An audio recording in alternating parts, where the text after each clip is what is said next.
Hey gamers, Maniac here with another pre-order stories. And this is going to be a short one because there's really not too much going on with this. I saw a game I was interested in. I placed a pre-order for it. I got a cool looking goodie. It's going to basically be one of those stories. So I'll hopefully be able to spice it up so to make it interesting enough. But I think this is a pretty cool item that many of you guys may never see or may never have a chance to see. So I kind of wanted to share it with you, and that's kind of why it's made the story. Okay, so let's rewind back to 2004. LucasArts is producing all of these games that are being published, but they're not developing them in-house. So a whole bunch of great games for Star Wars were being developed outside of LucasArts itself, and LucasArts was simply publishing them. This includes Raven developing Jedi Knight 2, Jedi Outcast, probably my favorite Star Wars game of all time, even to this day. Sorry, I know you're here to watch this other video. Armed and Dangerous by Planet Moon Studios. And basically this one particular game that you might remember called Knights of the Old Republic. Yeah, we're going to be talking about this game. Now, in 2004, Knights of the Old Republic had a weird release schedule. It was being developed by BioWare, who many of you probably remember from making Mass Effect. However, this was 2004. Mass Effect was still 2 years away. What did we have until then? What was BioWare's major claim to fame? And for me, that was a game called Neverwinter Nights, which we had a previous pre-order stories about. So now Knights of the Old Republic is coming out, and I had heard it's going to be a prequel, a far prequel in the Star Wars universe. It's going to be an RPG, which is a completely different type of game than I was used to at the time. I was mostly used to action games and shooters and stuff, so I wasn't really playing RPGs yet. But it looked like it was going to have a pretty interesting story, a very interesting art style, and BioWare had already won me over from basically Neverwinter Nights. So, yeah, this game kind of interested me. However, even though the game was coming to the original Xbox and PC, it was not coming to both of those games at the same time. It was going to launch on the original Xbox, and then a PC port was going to be coming out several months later. I didn't have an Xbox at the time. I think it would be another year before I would pick one up. And so I wasn't I couldn't get the Xbox version. So I was like, all right, I'll wait for the PC version to come out, and I'll pick it up on PC when that comes out. But my friend had an original Xbox. He was using it to play Halo. He was also using it to play Knights of the Old Republic.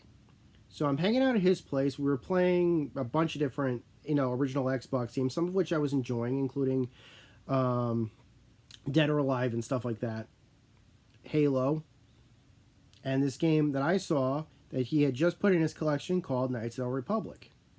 We popped that sucker in, and we got to play the opening bits of Terrace scenes. And I was amazed by, first off, how complex the character building section was. The storyline immediately grabbed me. The art style I was totally down for. I thought it looked great. Controls, stuff like that, well, obviously this was an Xbox game, so I figured it would probably be adapted for the PC, and it was, of course. But I was like, I have to get this on PC day one. Like, I went from, I'm going to wait and see on PC, to I have to get this day one. So I placed a pre-order for, and I think it was going to be another 2 or 3 months or so before the game was going to come out on PC, but I went on GameStop's website, and I placed a pre-order, and anybody that placed a pre-order on that website, it might have been EB Games, I can't remember, it was either GameStop or EB Games, got this. This is a pewter lightsaber, branded. I mean, just look at the detail on this thing. It has been sitting on a shelf. It is since 2004. It is absolutely no worse for wear. It looks exactly as it did from the day I got it. That's the thing about these pewter stuff. It doesn't go anywhere. And I played the PC version of Knights of the Old Republic. The first time I played it, it was that version. When I later got an Xbox, at that point, the Xbox version of it was like, I'm trying to remember. I think like I paid $20 for the Xbox version of it. So I have both versions, but the PC version is the one that really grabbed me. And this beautiful lightsaber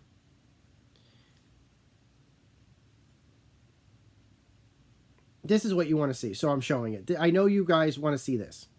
And I remember playing Knights of the Old Republic 2. I remember I was so... This is just so how much I like the first Knights of the Republic. Now, I know there's a lot of defenders nowadays for Knights of the Old Republic 2. I'm sure many of them are looking at this at like, oh, I was playing the updated PC version with all the mods added and all the restored content in there. I did not play any of that.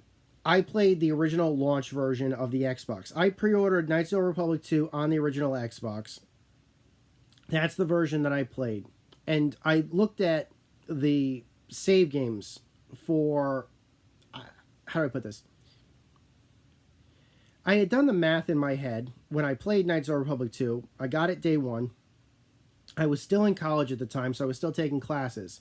And I still was able to put in 40 hours into the game Knights of the Republic 2 over the course of 4 days. That was 8 hours a day that I was playing Knights of the Republic 2. Finally, I get to the game's ending, and I am nothing but disappointed. I was like, I was playing through the whole game as much as I could to try to get to, oh, what's going on in the universe from the guys that I remember? Like, okay, I'm with this whole new cast, that's fine, but I really want to know what happened to Revan, or I really want to know what happened. I mean, I've got the Ebon Hawk, so it's here, but what happened to the other characters? And if there's a couple of tidbits here and there. Fleeting. Certainly fleeting. And that's it. And that's to me. And so I get to the ending and I'm like, it was all a tease. It felt to me like it was nothing but a tease. Maybe it was a tease for a bigger game. Maybe it was a tease for a future sequel. Obviously, they later had an MMO, which I had no interest in. I think I signed up for the beta test and that was it. I don't even think I never played it. So I know it's still active and maybe, you know, there are some good stuff, but it just wasn't for me.